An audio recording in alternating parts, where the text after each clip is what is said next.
So this book, Rise of the Bingham Butcher, and by the way, the butcher doesn't sell meat, just to clear that up. So Newsy Roman Rocks, Hidden Gold, went viral and caused an intrigue gold rush. Amazon has sold it to metal detectors within an hour. And the world and their wife have turned up in Craigmill and Nidri looking for gold. Barney thinks somebody's still out to get him. He's having nightmares, and so he should.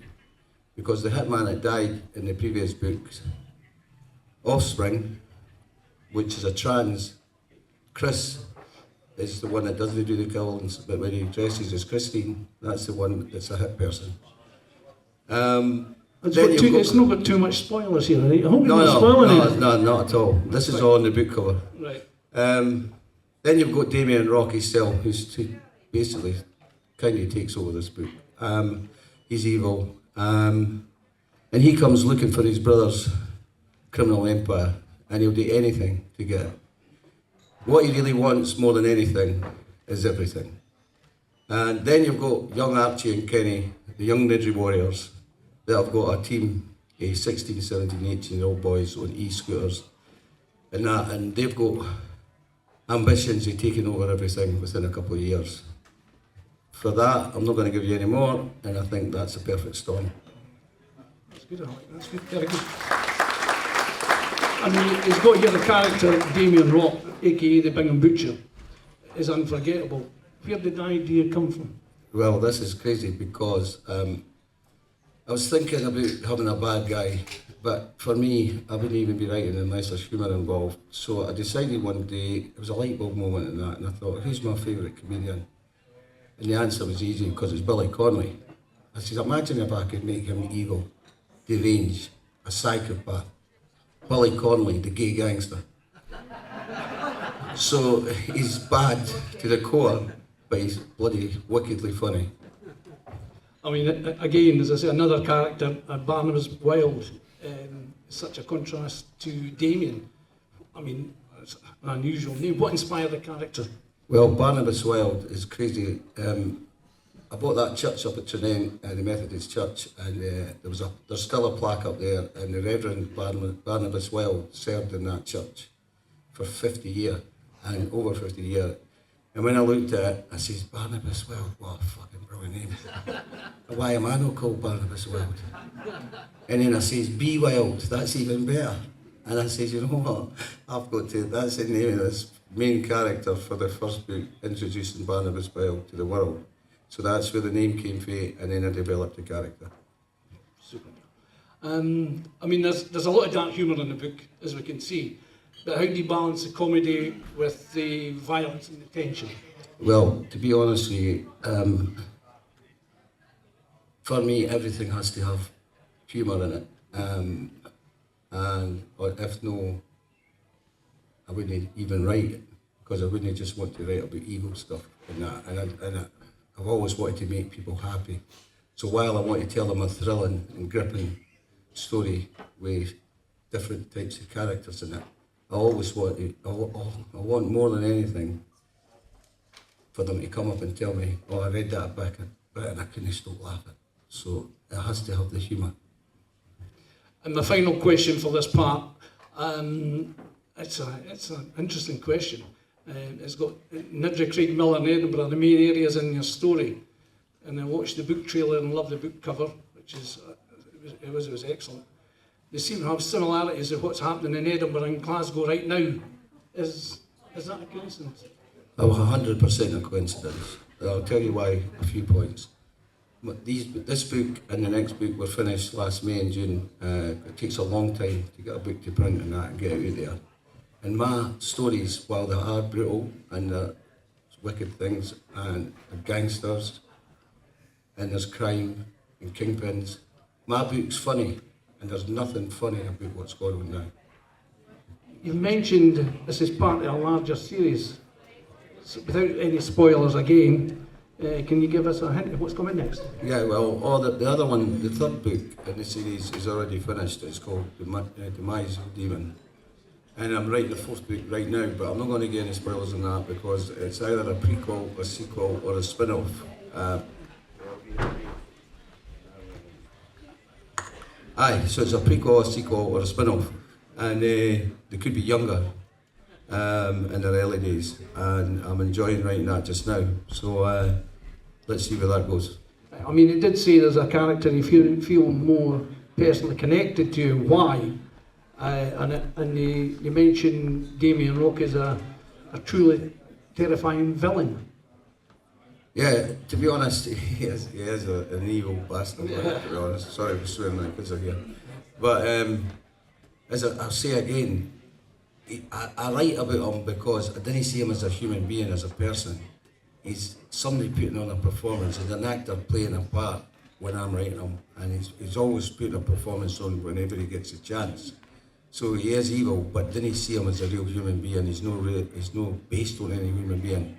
And again, I'll just say it's like a deranged Billy Connolly, because when he's on it, his razor sharp wit is just unreal. I mean, it's got here that you give D.I. Suter more depth in the agency of the book. What's his future in the series? Well, the first thing is he grows a pair of balls. And then in Demise, everybody wants Damien Deed in that book. I mean, everybody's got reason to want Damien Deed in that book. And he does have a much bigger part in the next book, D.I. Suter.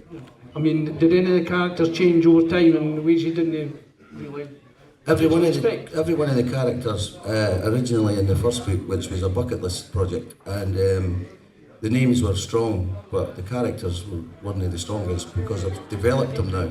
So every single character now has depth. They have their own personalities. They're memorable. I'm hoping the way I've developed them, that when it gets to the screen, which it will get there one day, because I've made my mind up it will, that there'll be household names and they'll not be forgotten, they'll not be killed off. And the development in these characters is, for me, really enjoyable, bringing them to life, giving them depth, giving them standout personalities and character across the board, and each individual to their own. I mean, the personal and the inspirational side I'm looking at, and everybody knows you here anyway, but you've got a fascinating background, ex-boxer, children's author, philanthropist, now a crime novelist. How do all these parts of your life feed into your writing? Every part of my life feeds into my writing, because I've been so blessed to know all these people here for a start, right?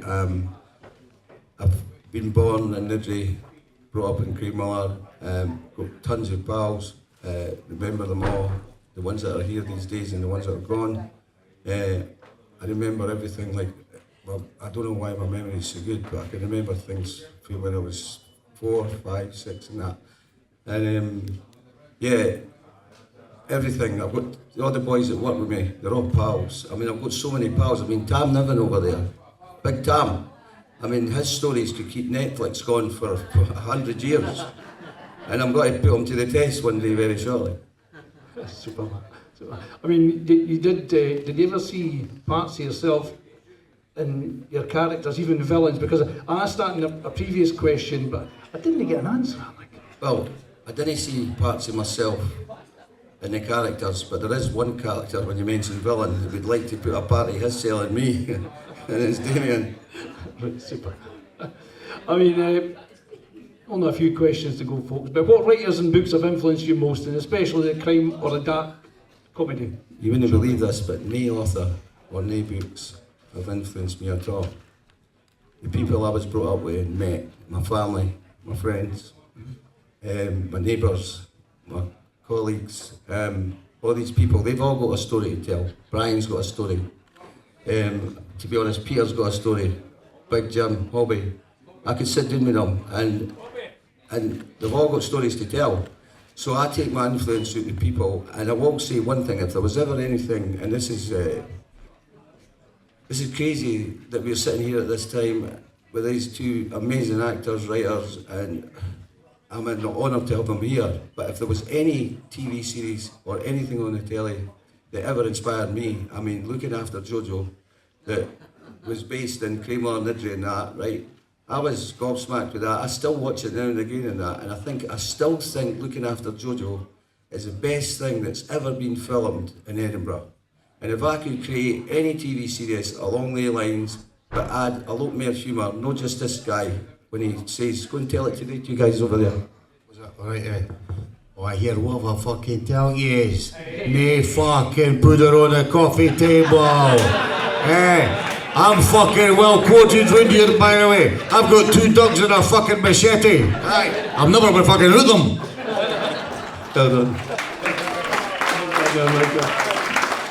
So, yeah, so I meet people like Michael, and he'll inspire me, and I'll listen to his stories, and I'll soak them up like a sponge, and we'll brainstorm off each other, and I'll meet Rory, and there's no doubt they'll inspire me, and I could be, the light bulb moments I have, and I could be just doing the daftest thing in the day, and something pops into my head, and I stick it in my notes on my phone, and out the thousands that I delete, I always get some crackers. Super. That's super. I mean, now you've written for the children and now adults, what do you find more challenging, and what advice would you give to someone who wants to write a book that hasn't started yet? Well, the kids' books aren't challenging at all. They're an absolute pleasure. I've got 6 grandkids, and the way I write the children's books is I sit the kids down, and I'll say, Jude, what do you want?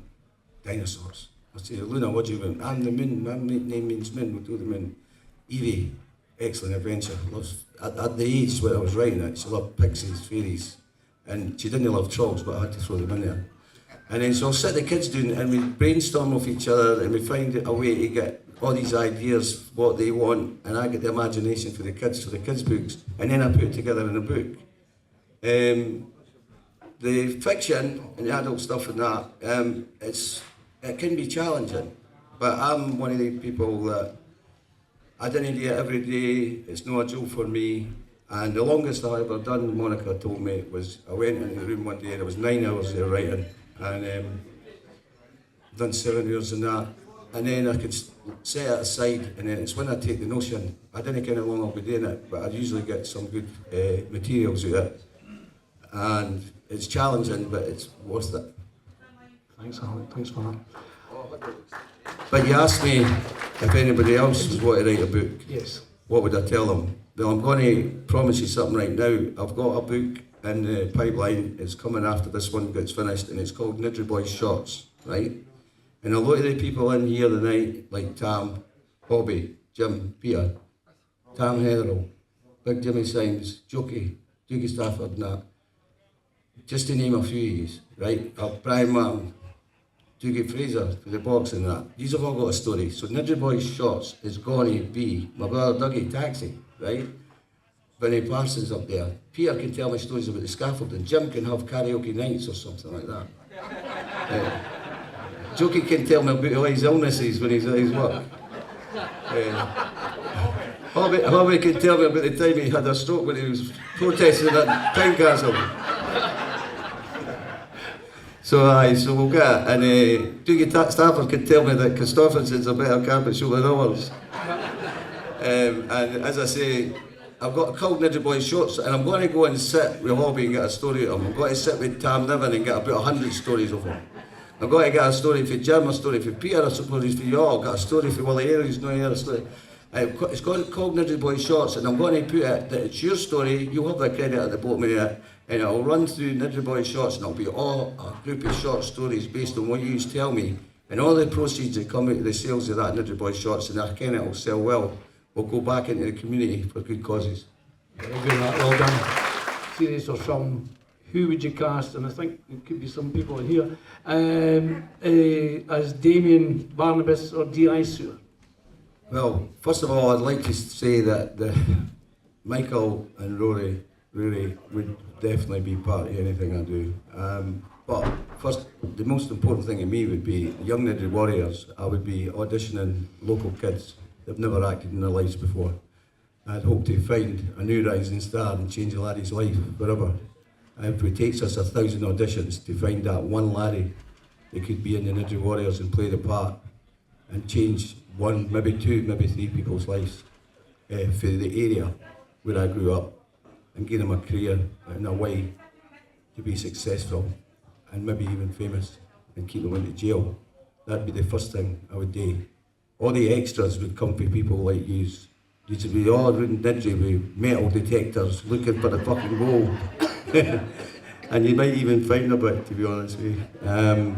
So that would be the extras which come for use and that. And then, but the main characters, I'm the casting director or that. I would leave that to the professionals, but I would be insisting. And now that we're no spring chickens and that, I've got a feeling that Michael would play a great one of the Ladbrokes Mafias or something like that, or it could be Tesco, the Crazy Horse Lorry, and no rocking horse, Crazy Horse Lorry. You could play that part. So there'd be actors that I would be suggesting, and if I decided that this is something I'm going to end up doing myself, I would be insisting on. But I would definitely be involving my pals as extras. It's easy to stand in a bookies and get filmed. Hobby, where are you? He's off. And, it'd be great to include the people for the area in any way I could, and I would love to find a young laddie or two and change their life by finding the next Martin Compston, kind of picked him off the street and look at him now. I would love to emulate that and change a wee laddie's life like that. Super. So the final question is two rolled into one, but what do you hope your readers will take away for the book? And can you leave us with a one-liner for the book that really captures its essence? I hope the readers, I hope when I meet people who's actually read the book or read parts of the book and that, the chapters are all short, so you can pick a chapter title, and if it interests you, you can read it. It's not even as hard as reading a newspaper or that, but I'd like them to take away laugh out loud moments, and even more than that, say to themselves, why the fuck am I laughing at that? I shouldn't be laughing at this. So that would be great if somebody says, oh, I laughed at that bit and I felt terrible after that. So but I really would love that to happen. That's great, Alec. Now, so I'm looking for a big round of applause for Alec, because I'm going to pass the mic across to him just now.